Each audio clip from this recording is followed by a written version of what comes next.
Hello, hello, beautiful people. Welcome to Real Time with Meroxa. I'm going to bring my wonderful guests on with me so we can go ahead and get started.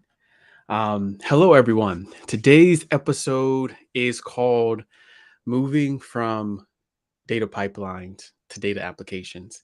And here to help me talk about what this means and this new world that we're building towards at Meroxa is Eric Cheatham. Eric, hello. How are you doing?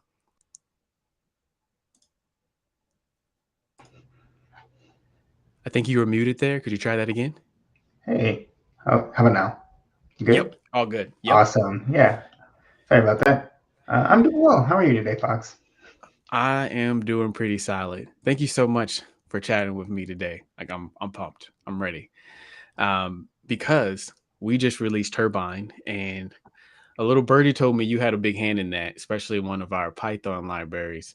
Um, the How have you been excited so far about the Turbine launch? Uh, I think that I've been just incredibly excited about this.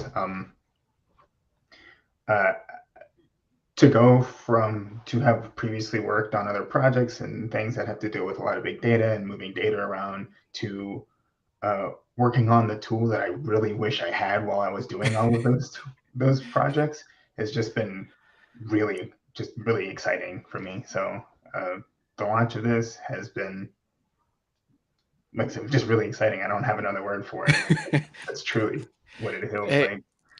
it's we're like physicists looking for big, better adjectives. It's like massive, big, excited, happy. But no, it's cool. So for the audience here, I think we can kind of take a step back and go, we just released Turbine, and it's definitely a change for how Meroxa works today. So could you give like what's your best pitch on Turbine? Like what is it? How would you describe it? That's a good question. So I think before I dive into that, I just want to take a quick step back and really think about like what is Meroxa? What is Meroxa right now? Mm-hmm. And the quick elevator pitch of what Meroxa is that it is a platform that allows team or enables teams to build and deploy data applications uh, to while leveraging like your developer's daily workflow and Mm-hmm.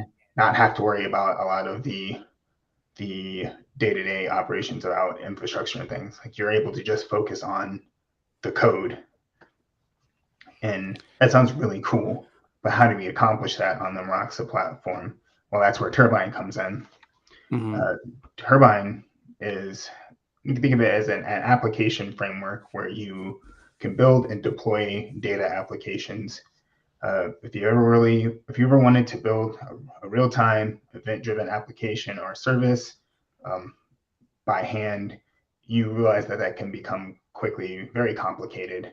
Um, so think about it. If you might have some sort of SaaS service out there that Mm-hmm. is generating webhooks or generating um, events of some form.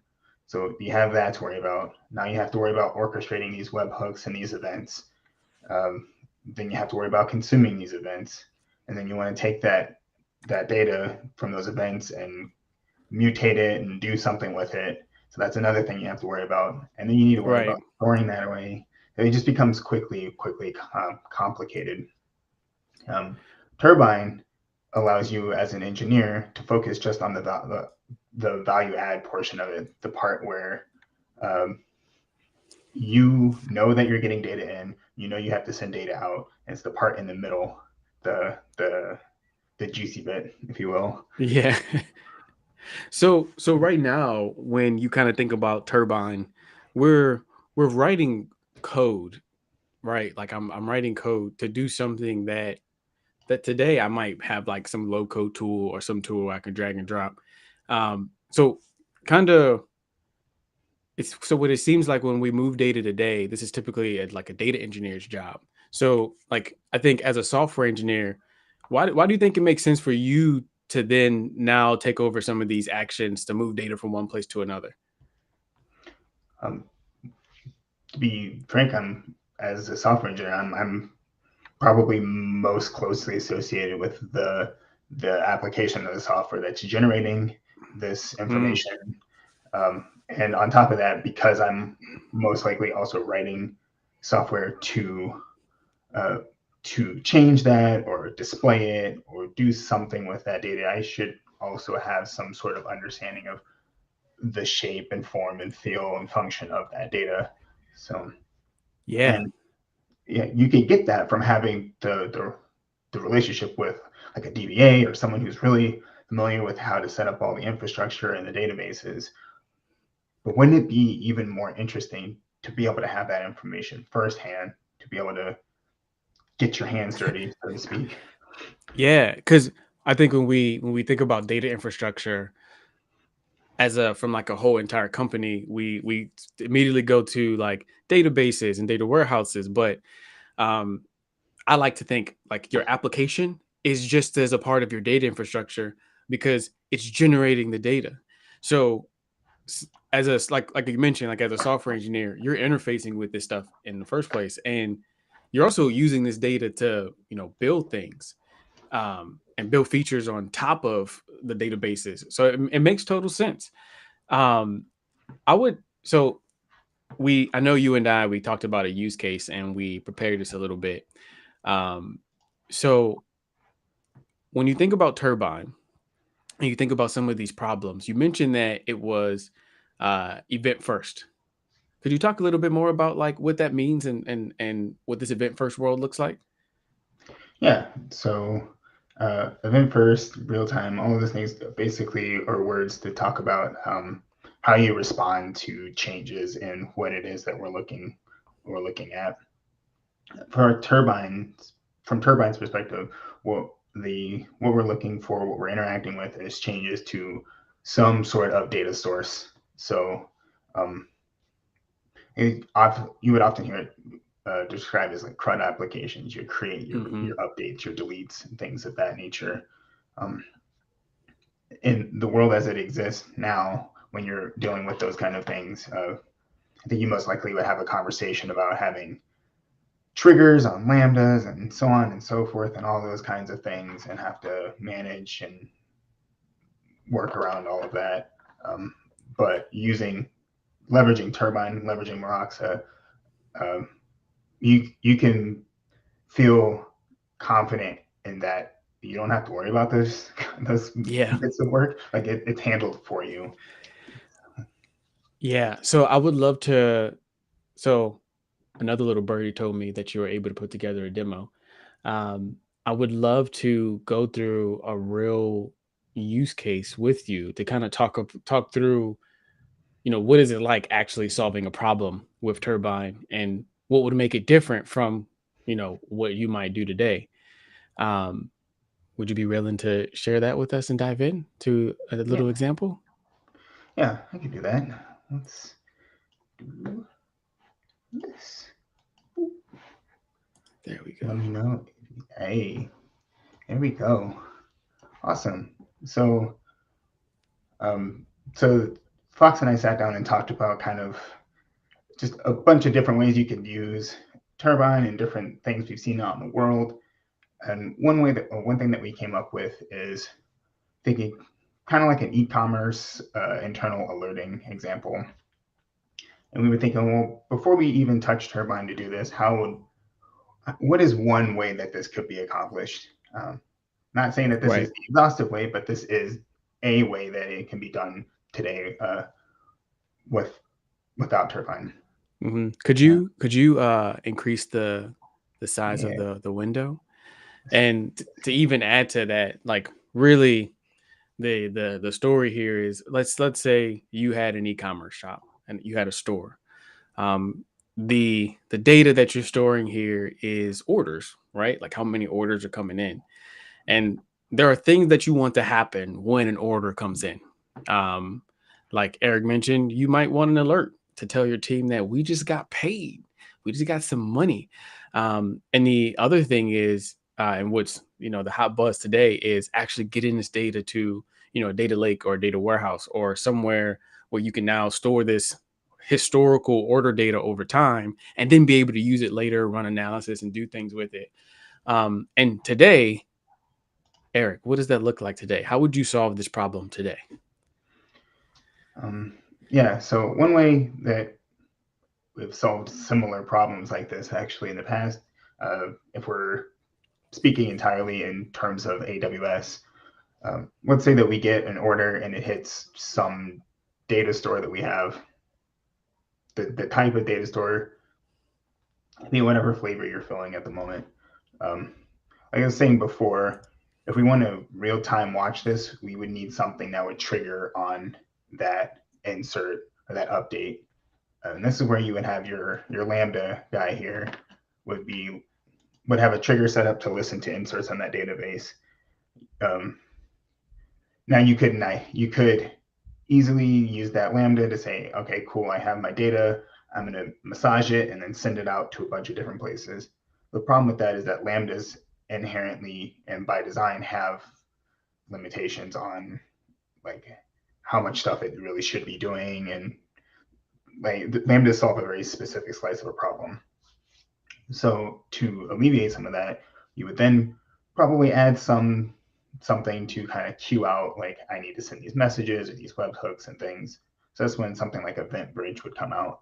Event Bridge lets you orchestrate all of your messages and set up rules about where data should go and when and how and that kind of thing.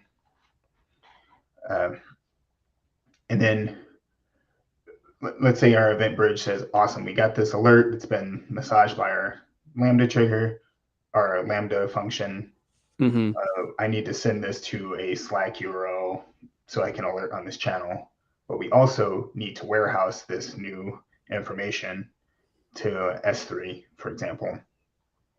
So we can have event bridge say, all right, send it to S3 or whatever the database of choice is.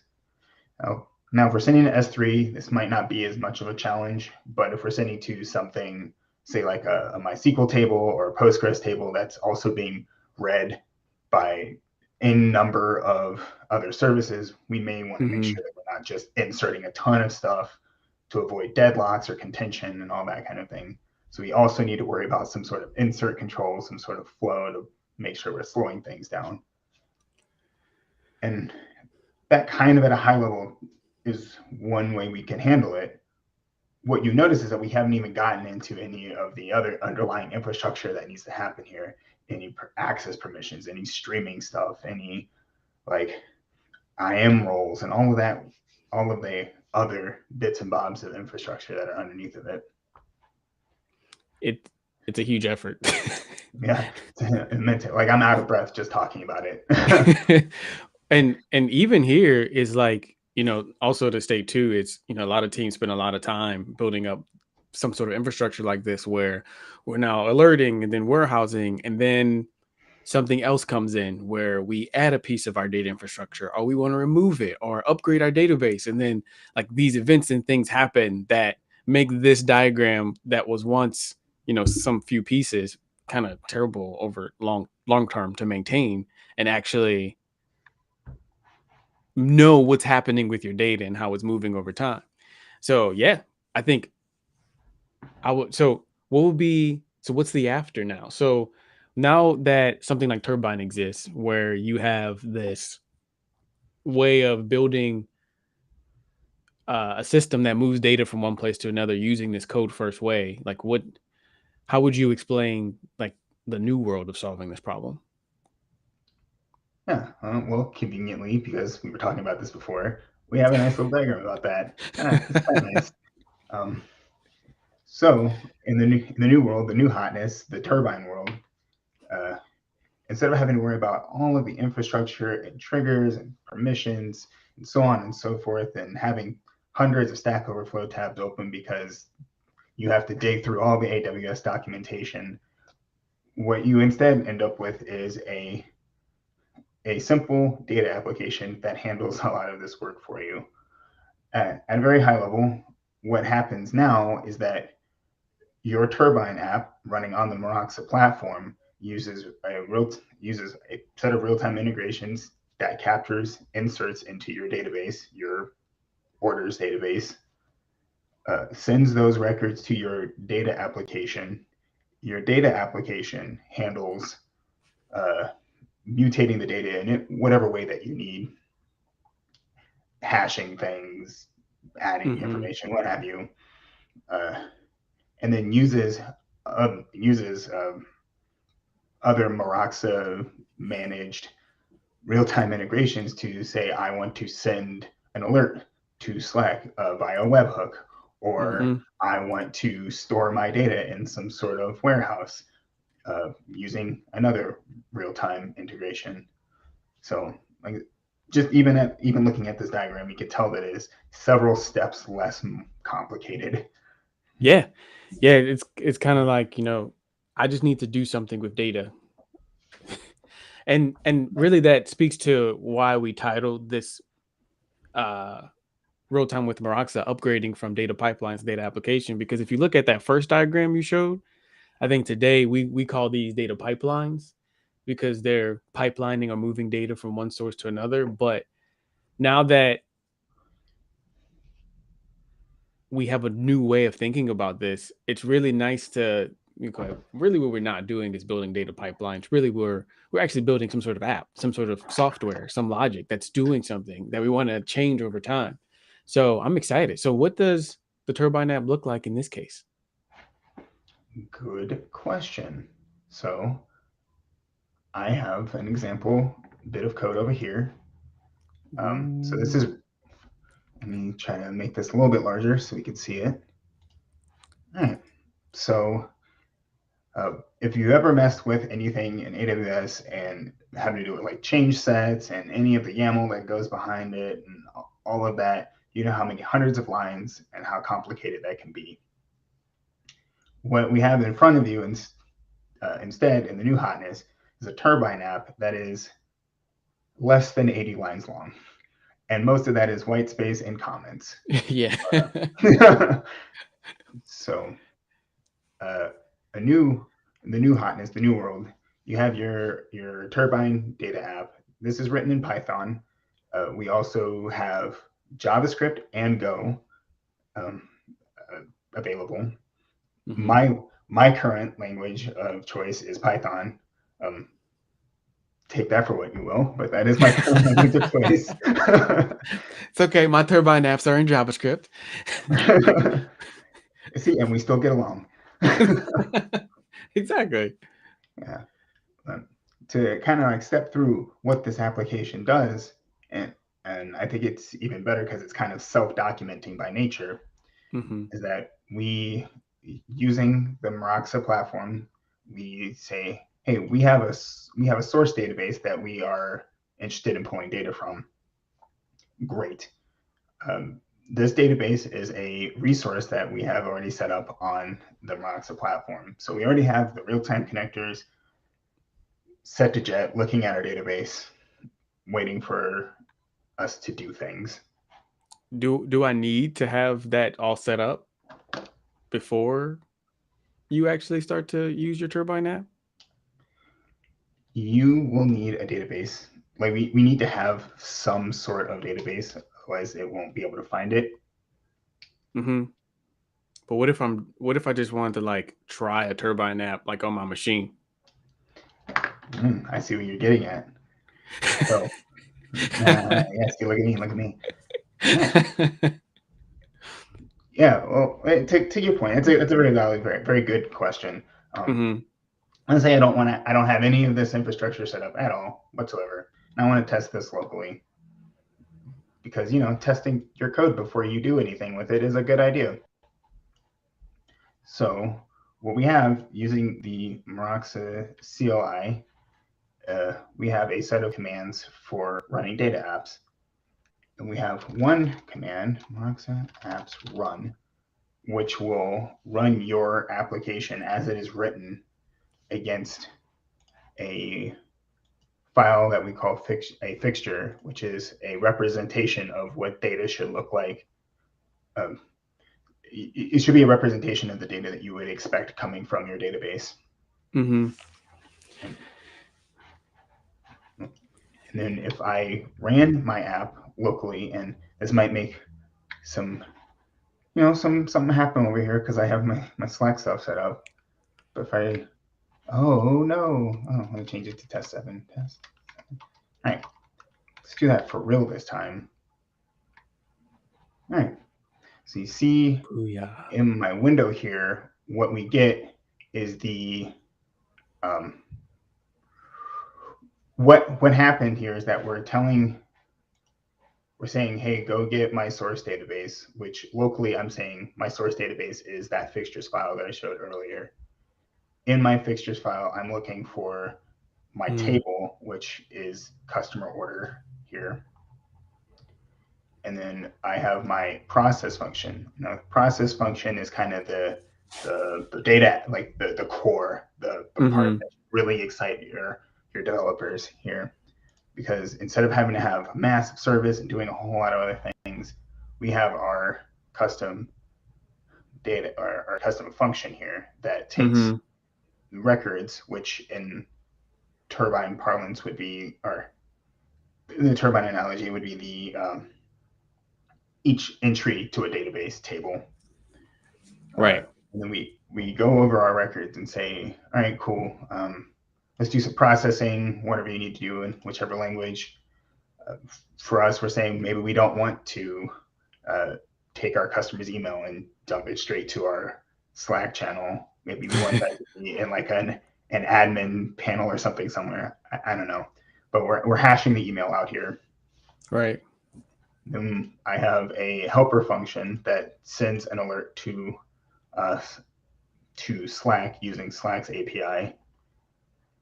And then I return my mutated data with the new hashed email back out of this function. So we've now processed this data. Now we take our Mm-hmm. processed data and say, hey, we want to put our processed data somewhere. So we are going to warehouse it, and I've called mine quite literally warehouse because it makes sense. Right. And we take our we say I want to make sure our connection is up and ready to accept stuff for our destination, and then we write our warehouse data out to our we write our mutated data out to our warehouse. And so like when you put all this together, you're still in a sense doing pipeline-y things, but it's really taking like now this is just a new an interface of performing like those same equivalent tasks. Um the a question about the process function. Do and I actually don't know the answer to this, so it's nice to ask you this live. Do we have access to pip in here? Like, can I just use like NumPy or like any Python processing library to have in my functions? You absolutely can actually. Um, Oh, nice. so aside from importing the Turbine library, which we have available on GitHub, I have let me open up Alert here. So Alert is specifically using the Slack SDK, the Mm, Python SDK that they have put out. And in my requirements file, we actually have Slack as the Slack SDK. So locally, I can pip install my requirements file, and I'll grab all the requirements that I need to run in my local environment. And when you deploy your app, we also handle doing that for you. Say, awesome. Do you have the requirements file? Yes, cool, great. Let's run that. Let's pull down these environments, package it up for you, and run it. hmm And then for Go, it would be all of Go depths, and for Node, it would be all of npm. Yep. Oh, that's okay. That makes a lot of sense. So here, when you're kind of thinking about your data app, like a data application, and when users generally build an application, we typically think of something that like a user is interfacing with, and this is kind of a different way of thinking about like specifically the data application. So here you are moving, like doing some data filtering, moving to S3 and going to um, Slack, but this was running locally. What happens next? All right. Great question. Has anyone ever told you that you should be a host for a podcast or an online show? I really appreciate that. Um, I yeah. try. and you're doing great. Uh, so my app is golden. I'm happy with it. We're ready to get this out live. Uh, so just like we had Meroxa apps run, we now have Meroxa apps deploy. So what this will do is take your data application, package it up, and then deploy it to the Meroxa platform. As we talked about earlier, just to reiterate, the while this is running, you can see it's like checking to make sure that everything is clean. There's no new commits. Building a Docker image, packaging it up nicely, and sending it out to our platform. So how would you describe the relationship kind of between Turbine and Meroxa? Yeah. So the way I think about it is that Meroxa is the platform that kind of orchestrates a lot of the communication between a user's different data sources and destinations and what have you. And Turbine is the data app that runs on that platform that sits in the middle of all of those destination and sources and um, does the work of Right. getting the data and interacting with your data. It kind of reminds me of um like back in the day where I would write my Rails app and then deploy it to Heroku. So would you say like that would be a fair like analogy? So Turbine here would be instead of me building a web application, I'm building a data app, and that's what Turbine is. And then Meroxa would be the Heroku equivalent. It's where the app runs. Is that would that be fair to say? Yeah, I think that's a really apt analogy. So like in the world of front end, you have a lot of things. Huh? Hey, look, you saw three new notices come through. Oh, Yeah, it deployed. it deployed and worked. But like in the world of front end, you have things like Roku. You have like Nullify. You could host apps or web apps on AWS, on Google Cloud platform, Azure. Like it's extremely commoditized and it's kind of easy to move. Well, it is well documented, and there are tools to help you do the moving of things from one spot to another. Like the platform itself is commoditized. That's not necessarily the case for the data underneath of those web apps. Hmm. Like there's superpowers out here to move websites around. So where's the superpowers for those of us who want to move our data around? And that's where Turbine and Meroxa comes into play. That's a really nice way of describing it. So what got deployed to Meroxa? So what's running now? Because I saw that the Slack messages come in. So what's running is exactly what you see, what you've written yourself. Like this is I as a Python developer have instead of having to write a bunch of YAML, I use my normal workflow to write a Python application that the using the Meroxa CLI, I'm able to deploy to Meroxa's platform and have it run. So it is, yeah. So this is a new way of kind of thinking about moving data around. Like if you think about just here, I'll take off your screen so we can go back to beautiful faces. Look at that. Um, why code? Why code first? Like what advantage does that give me? It seems like a barrier now to get started. But I mean, you already talked about how being an engineer, you're close to the application, but why does code first make sense? Code first makes sense to me anyway, is that I I have a set of skills already, right? I have spent however long working in this code. I'm in this every day, all day, and I'm given a task. That task is to do something with some data. My first inclination is that I want to do the thing that I know how to do and the thing that I'm actually good at, which is writing Mm-hmm. code, right? Uh, in the world as it exists before Turbine, I do get to write some code. Like, I'm not saying that I'm not going to write code, but I'm also going to be I'm going to be like digging through documentation. I'm going to open up 10,000 Slack Overflow tabs. I'm going to have to become like a fly by night DBA. I'm going to have to figure out how to set up infrastructure. And there's just a whole lot of extra overhead and extra like mental cycles and just things I shouldn't necessarily have to worry about as a software developer primarily Mm-hmm. to get this to happen. Uh, Code first, and like code first means that exactly what it says. It's the code first. I write code. My inclination is to write code, and this tool is helping me do the task at hand by writing code. Mm-hmm. And you mentioned testing here, and that was something that I thought was interesting. So, what does testing look like today for data pipelines? Can't really do that very easily.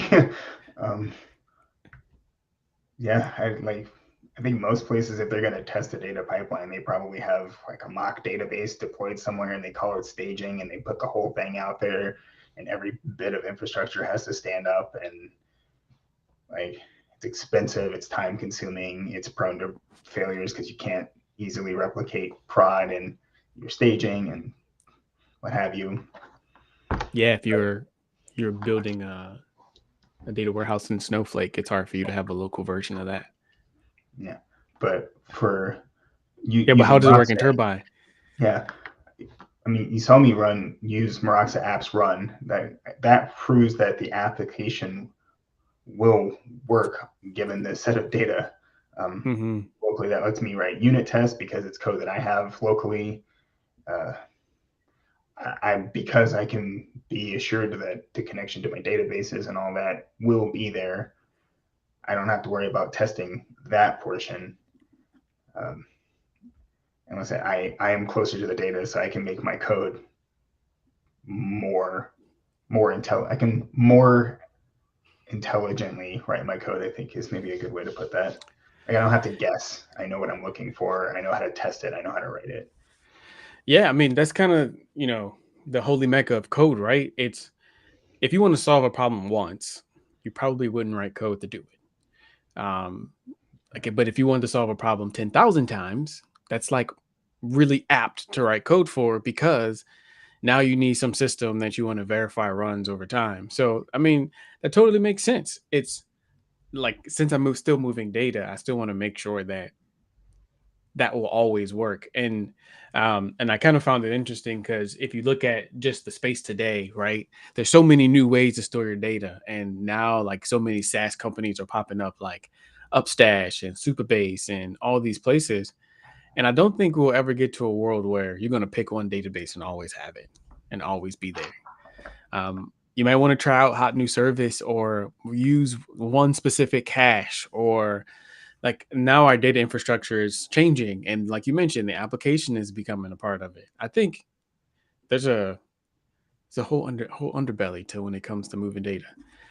I do have a question that I'm really looking forward to your answer to. So now that Turbine is out there and you've been writing some Turbine apps, what are you most looking forward to next? Yeah.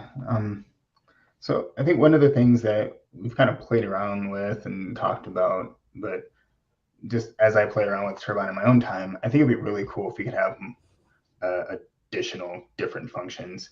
So you Mm, saw that I have my process function that kind of does a lot of heavy lifting and does its thing, and that's like great. But what happens uh, if I want to get data from two databases and I want to like munch that data together and then do like all kinds of crazy things?